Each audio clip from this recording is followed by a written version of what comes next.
Jean-Philippe Sannac avec Univisuel pour le projet Personnalité ariégeoise.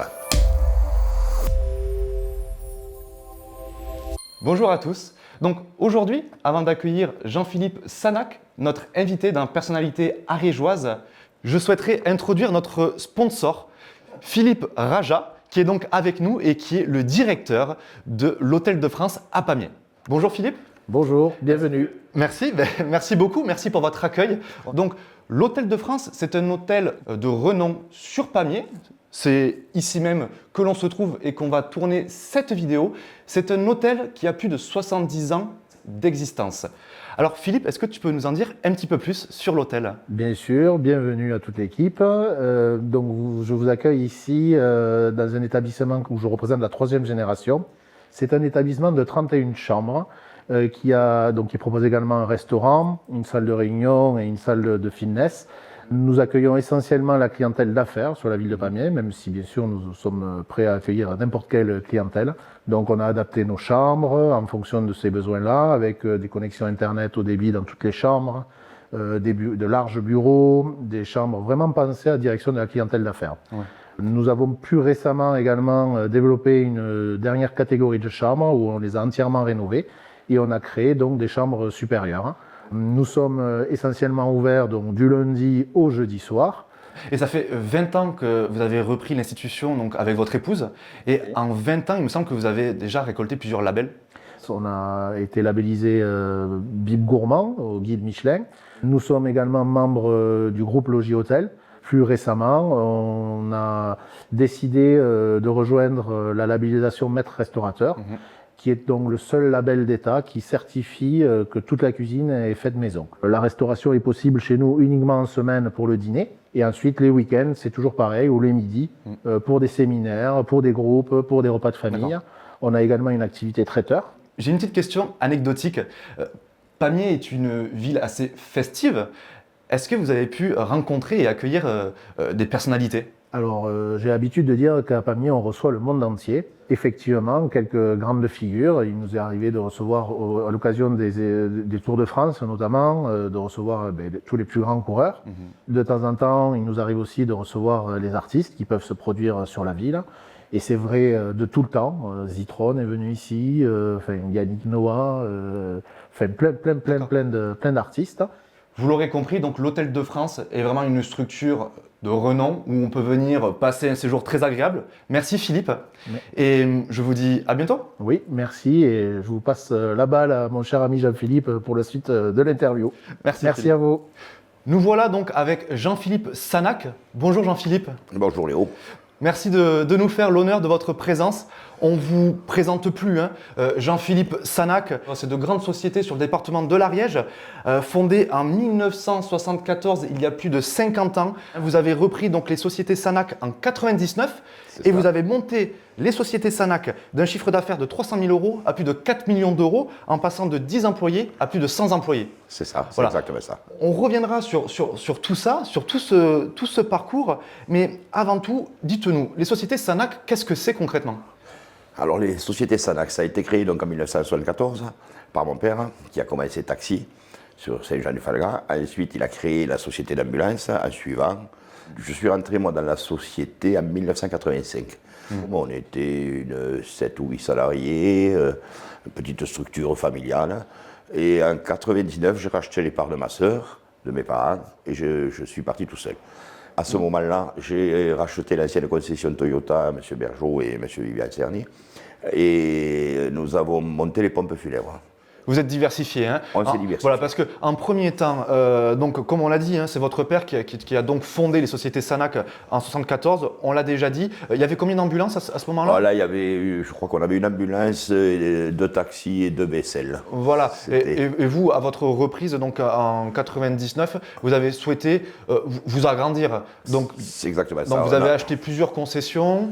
Alors voilà, on a acheté plusieurs sociétés, on a réussi à acheter d'autres licences puisque c'est des autorisations pour pouvoir s'agrandir. D'accord. Donc on a acheté des autorisations sur Saint-Giron, le Mas d'Asile, le Fossat, un peu partout sur l'Ariège, puisqu'il faut que ça reste à l'Ariège. Oui, pour être présent sur tout le territoire Voilà, ariégeois. C'était le but, voilà, c'était de c'est tout ça. couvrir. Hein. C'est-à-dire que les autorisations sont disponibles que dans l'Ariège. D'accord, Donc il a fallu racheter des sociétés ariégeoises. d'accord. Donc là, on a fait l'effort, on a racheté à partir de 99, quand je suis devenu patron, on a acheté plusieurs sociétés, plusieurs autorisations. Et donc maintenant, on se retrouve avec plus de 40 véhicules sanitaires. Donc c'est du transport médicalisé. Qu'est-ce que c'est concrètement? Tout à fait. Donc nous avons une flotte de véhicules, une quarantaine à peu près, avec des ambulances couchées, donc qui sont pour les urgences, pour les patients qui ne peuvent pas se déplacer. Et on travaille en relation beaucoup avec le SAMU. Donc nous avons des gardes sur l'hôpital, nous avons des gardes au bureau, on travaille pratiquement 24 heures. Ces ambulances travaillent pratiquement 24 heures sur 24, D'accord. avec différents équipages. Après nous avons des voitures sanitaires légères, des VSL qu'on appelle, pour transporter des personnes qui ont des chimiothérapies, des radiothérapies à faire sur Toulouse. Ensuite, nous avons des taxis, des taxis qui font principalement du médical, pareil comme les VSL. Voilà, ça c'est la partie ambulance sanitaire, on appelle. Et ensuite, donc, on a la partie pompe funèbre. Voilà, ensuite on a la partie pompe funèbre où on a, pareil, on les a montés en 2009. On a fait un funérarium en 2009 aussi qu'on a créé l'ancien Toyota, garage Toyota.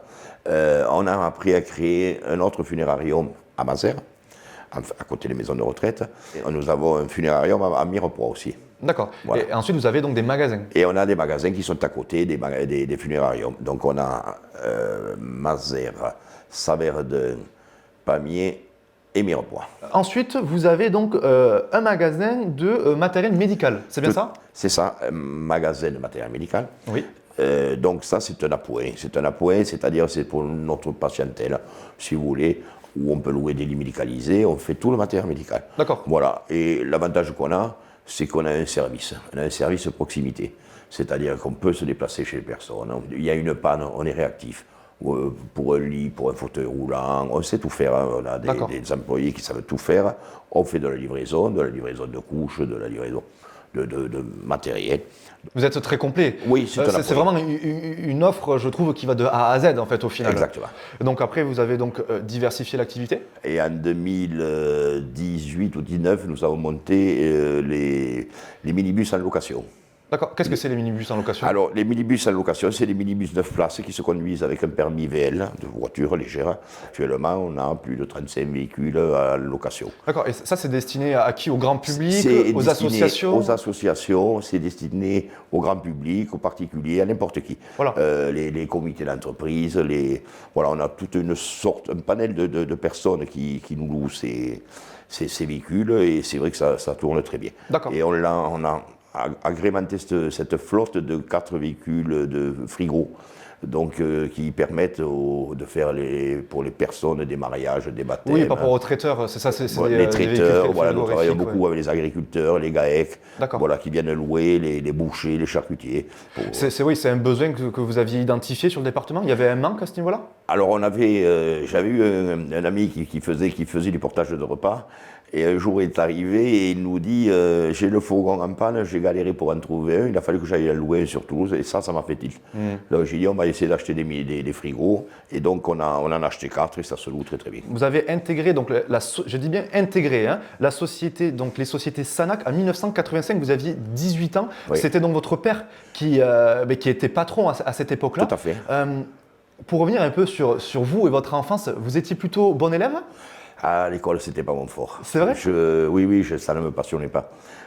J'étais dissipé, j'aimais faire rire les copains. Oui. J'aimais faire beaucoup de sport. Mais voilà, l'école, ça ne me passionnait pas. Vous aviez été où à l'école? Alors j'ai commencé à Saint-Jean-du-Falgras, ensuite j'ai été à Jean 23 et j'ai fini à Rambaud. Oui, voilà, donc vous êtes un enfant du pays. Ah, je suis un enfant de Pamiers, je suis né à Pamiers et Ouais. j'ai toujours vécu de Pamiers. Pourquoi avoir intégré du coup les sociétés Sanac? C'était pour vous une facilité du fait que à l'école ça se passait peut-être pas très bien? J'ai eu la chance d'avoir les parents qui m'ont un peu secoué, donc à 18 ans ils m'ont dit écoute il va falloir que tu travailles, donc ils m'ont intégré dans la société.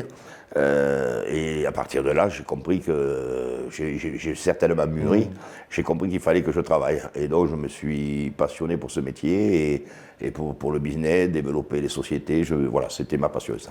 Comment on fait pour faire évoluer une société de telle manière? C'est assez impressionnant quand même. Ah oui, après c'est énormément de travail, si vous voulez, c'est énormément de travail puisque je travaille quand même jour, nuit, week-end, j'ai passé plus de 21 ans sans prendre de congé. Donc voilà, moi je ne savais pas ce que c'était prendre une semaine de congé. Mais c'était tellement passionnant que Ouais. je me suis vraiment régalé. Il y a eu des opportunités, il y a eu des coups de chance où il faut les saisir. Il faut les saisir. Après, j'ai eu la chance d'être bien accompagné. Un superbe expert comptable, un super banquier, voilà, un avocat qui vous suit. Voilà, ça c'est le fer de lance de l'entrepreneur. Ça va être bien accompagné, ouais. Oui, tout à fait. Mais vous avez déjà une fibre entrepreneuriale en fait. Oui, j'aime ça, j'adore ça. Vous aimiez ça, donc en fait c'est un message assez fort, c'est-à-dire on peut ne pas être forcément bon à l'école, ou en tout cas l'école ne peut pas forcément être adaptée à son profil, mais pour autant ça ne veut pas dire qu'on ne peut pas réussir. Ah non, tout à fait, tout à fait. Après, il faut travailler peut-être plus que les autres, il faut récupérer des lacunes qu'on a. C'est du travail, sur toute la longueur de la vie. Ça. Mais voilà, moi j'ai trouvé ça passionnant. J'ai trouvé ça passionnant. Écrire une lettre sans faire de faute, essayer de me passionner pour l'anglais. Ouais. Voilà, c'est des choses qui m'ont plu, mais qui t'arrivaient sur le tard. Si aujourd'hui vous deviez donner un conseil à des personnes qui souhaitent se lancer dans l'entrepreneuriat, parce qu'on le voit aujourd'hui, c'est quand même quelque chose de très présent, l'entrepreneuriat. C'est facile de monter sa micro-entreprise, mais c'est pas toujours évident de réussir. Je leur dirais de travailler, de gérer les coûts, voilà, de ne pas faire n'importe quoi sur la gestion de l'entreprise, parce que c'est compliqué, d'être prudent, de bien s'entourer, et surtout, il n'y a que le travail qui prime, quoi. Que le travail qui prime, ouais. Voilà. À ce niveau-là, j'imagine qu'on a rencontré des coups durs aussi. Ah, des coups durs, on en a tous les jours. Vous savez, nous, on a maintenant une soixantaine, 70 chauffeurs sur les routes tous les jours. Il y a des accrochages, il y a des accidents, il faut les gérer, plus ou moins graves. Donc, on touche du bois, il n'y a pas eu énormément d'accidents graves. Mais bon, des coups, il y en a tous les jours. Mais il faut se relever, il faut avancer, il faut régler tous les problèmes un par un. Et avancer. C'est comme une échelle quand on monte barreau après barreau. C'est ça une société, la vie d'un entrepreneur, Ouais. c'est ça. Il y a des coups durs, il y a des mois qui sont difficiles plus que d'autres. Voilà, et ça tout le monde le connaît. La personne qui est entrepreneur dans sa vie connaît les 15 du mois quand l'URSSAF tombe, quand le 21 la TVA, les salaires, fait tout le monde. Et quand voilà, il faut se battre avec les trésoreries, mais ça, c'est la vie d'un entrepreneur. Et c'est ça qui est compliqué des fois et qui est bien quand ça marche bien. Bien sûr. Et aujourd'hui, il y a vos filles qui sont rentrées dans la société, qui vous épaulent. Tout à fait. J'ai mes 3 filles qui sont en train de reprendre la société, dont une. Et après, j'ai des jumelles. J'ai un petit garçon qui, lui, encore est à l'école, qui a que 15 ans. Donc voilà, j'ai les filles qui sont impliquées à la société depuis quelques années. Et là, on est en train de faire la passation. Ouais. Donc voilà, moi, j'ai estimé que mon temps était fait. Je les épaule encore parce que je n'ai pas encore la retraite. Mais c'est ma fierté, puisque c'est que ça soit la 3e génération. Donc c'est ma fierté, des filles qui ont envie de travailler, qui se battent pour l'entreprise. Donc ça, c'est un peu ma fierté. Ouais, il y a la relève qui est assurée. Voilà, c'est ça. C'est vrai que c'est une belle fierté, assurée. 3e génération. C'est une grosse fierté, 3e génération. Puis on a l'air de bien s'en sortir. Moi, je les épaule, là, je les accompagne, mais juste je les accompagne. Je ne rentre pas dans leur gestion ni rien, et je pense que ça ne se passe pas trop mal. Bon. Et j'ai eu des petits échos qui me sont arrivés aux oreilles. Vous êtes en train de préparer un pôle médical. Tout à fait. On a eu une opportunité qui s'est présentée. On était en train de racheter l'ancien magasin Aldi. Et sur ces entrefaits, j'ai été contacté par les radiologues de Muret, dont le docteur Lécussan, qui m'a appelé, qui m'a dit qu'il voulait monter un scanner et un IRM sur Pamiers. Donc j'ai trouvé l'opportunité intéressante.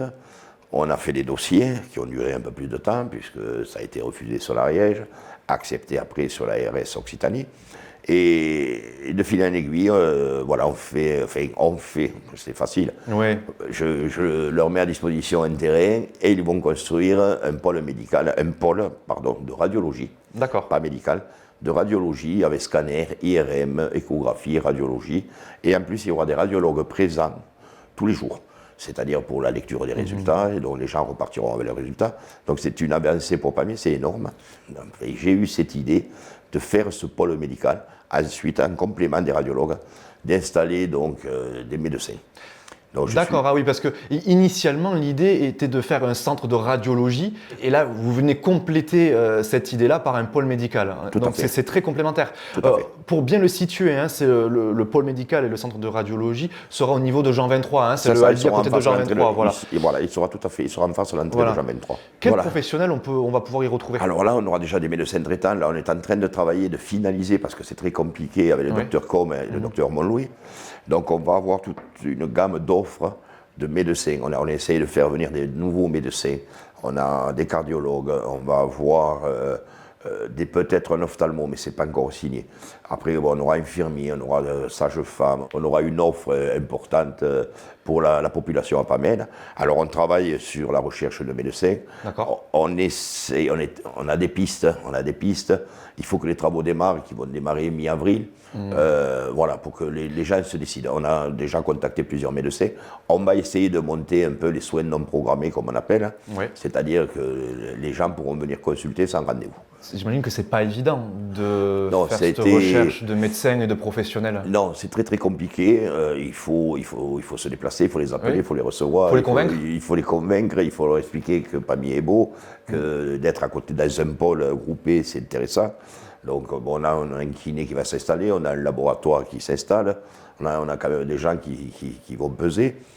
Et les gens commencent à le regarder d'un bon oeil. Oui. On continue à avancer puisque on devrait, je vous dis, les radiologues attaquent les travaux début avril. Je pense que l'offre va finir par sortir belle. C'est un manque sur notre territoire que vous avez identifié? Un besoin? Alors j'ai eu cette chance de rencontrer le docteur Lécuissin. Je ne vous cache pas que j'ai eu de la chance. Quand il m'a appelé, il me dit... C'était une opportunité en fait. Ça a été une opportunité. Et si vous voulez, l'opportunité, c'est quand il m'a appelé, il me dit « Je veux faire un scanner, un IRM sur Pamiers ».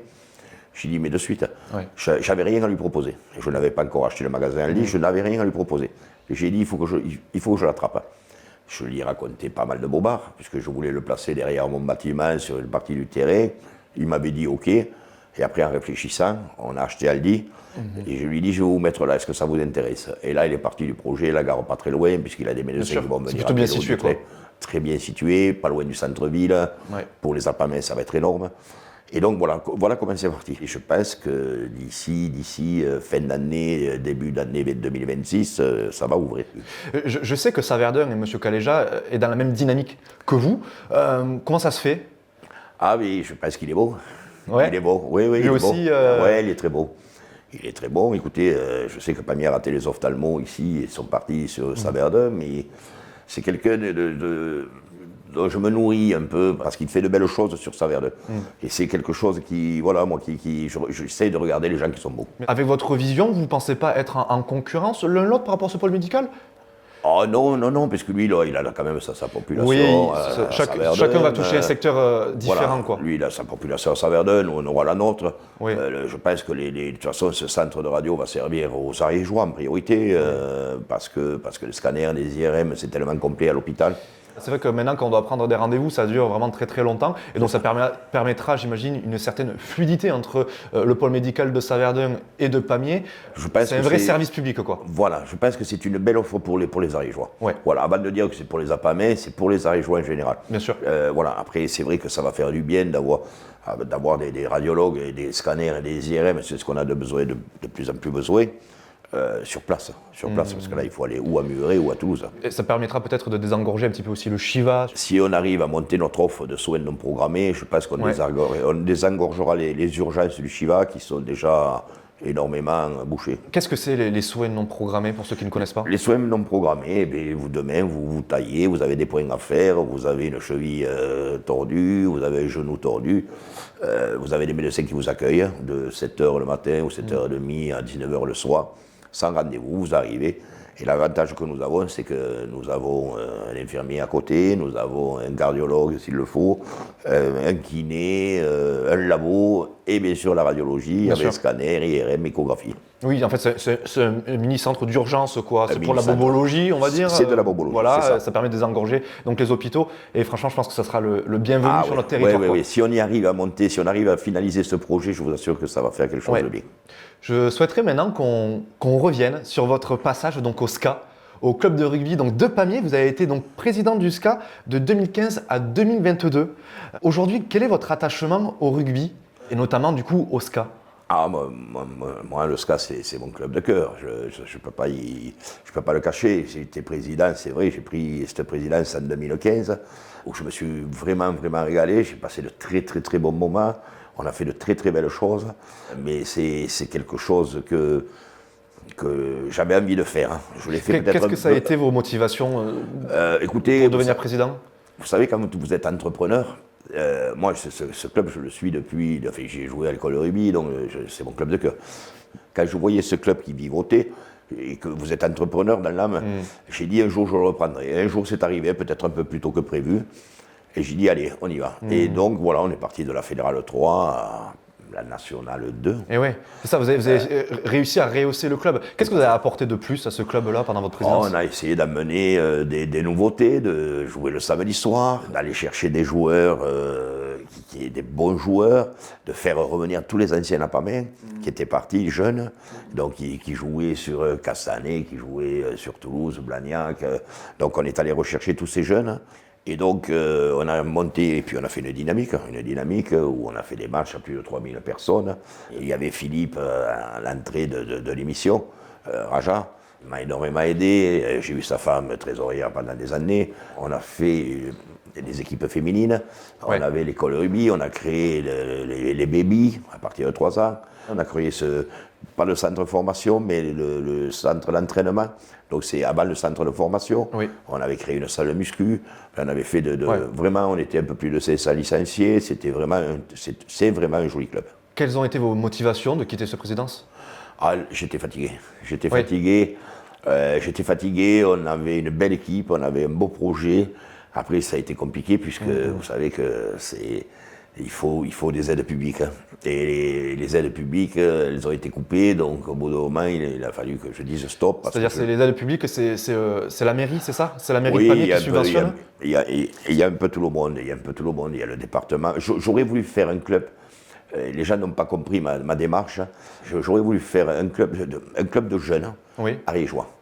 C'est-à-dire jusqu'au junior, c'est-à-dire cadet junior, prendre les meilleurs ariégeois et faire ce club comme fait un peu Roche sur le Gers, où ils ont tous les meilleurs jeunes. Mais là, on voulait le faire sur l'Ariège.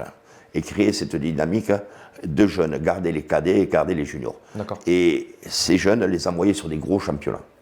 Là, on est chacun dans notre coin. On n'a pas compris qu'en se réunissant, on serait bien meilleur. D'accord. Mais ça n'avait pas été compris, ça, par les clubs alentours? Pas les clubs. Les clubs, je pense qu'ils étaient à 2 doigts de jouer le jeu. D'accord. Mais C'est plus le département. Il faut des moyens, Ouais. financiers, il faut être écouté. Et là, je crois que les gens ont eu un peu peur, je ne sais pas pourquoi, et on a été un peu. Ils ont fermé un peu les robinets, Oui, et donc ça a voilà. été compliqué après de prendre la suite. Parce que je sais que vous avez vraiment porté le club financièrement. Oui, tout à fait. Vous avez mis beaucoup de votre poche? Oui, moi j'ai mis beaucoup, je l'ai fait avec mille plaisir, je l'ai fait tant que j'ai pu. Et puis au bon moment, vous dites stop. Quand vous voyez que voilà, la dernière année où on devait monter, tous les budgets baissaient, je ne peux plus quoi. Ouais, Je ne peux plus, donc voilà, je me suis retiré proprement, puisque quand même j'ai laissé les comptes en bonne santé financière. Le club était en très bonne santé financière. Après, il s'est passé ce qui s'est passé. Mais ça, c'est la loi du sport. Et après, je peux comprendre que les subventions publiques ne tombent pas. Et c'est vrai qu'après, à la suite de votre départ, il y a eu certaines incompréhensions de la part de certaines personnes. Oui, les gens ont dit, voilà, le club va pas bien, ça me va. Non, le club, quand je suis parti, était en très belle santé financière. J'ai continué à les aider. Je ne vous cache pas que je les ai énormément aidés aussi l'année après. Bon, mais au bout d'un moment, on dit stop. Voilà, j'avais plus le temps de m'occuper de tout ce que je m'occupais. À la suite de votre départ, on a vu donc une baisse du club, une petite chute même, on pourrait dire. Est-ce que vous pensez que c'est lié? Oui, je pense que ça a été lié, c'est bien dommage, mais après, vous savez, les personnes qui ont pris la suite ont fait ce qu'ils ont pu, je pense, et donc, voilà, c'est un peu plus compliqué. Vous savez, on est tombé aussi à un moment de crise, donc les partenaires donnent moins d'argent, il y a peut-être moins de visibilité, donc c'est vrai que ça a été un tout, ça a été un bon départ, il faut aller voir les partenaires. Vous savez, moi j'avais un réseau de partenaires énorme. Bien sûr. Mais il fallait le travailler, il fallait les rencontrer tous les jours. J'étais à un repas avec eux. Bon, mais voilà, ça c'est les choses de la vie. Vous savez, tous les clubs s'ouvrent actuellement. Oui, bien sûr. Il n'y a pas que Pamiers. Aujourd'hui, quelle relation vous avez avec le club? de très bonnes relations, je les aide, Eh oui. comme j'aide toutes les associations apaméennes. Bien sûr, vous continuez à sponsoriser le club. Mon vecteur, c'est les associations. Vous savez, moi, je pars du principe que quand, que ce soit le rugby, que ce soit le foot, que ce soit le basket, le handball, du moment qu'un jeune, hein, le mercredi, il est sur les terrains de rugby ou de basket ou de foot, il n'est pas dans la rue en train de faire des bêtises. Bien sûr. Et ça, c'est une réussite. Et ça, c'est vrai qu'on peut le voir vraiment, votre attachement à l'Ariège, mais par toutes vos actions sociales, en fait. C'est ça. Moi, j'essaie d'aider. Vous savez, ça part de Tarascon jusqu'à Saverdun, Oui. j'aide des clubs.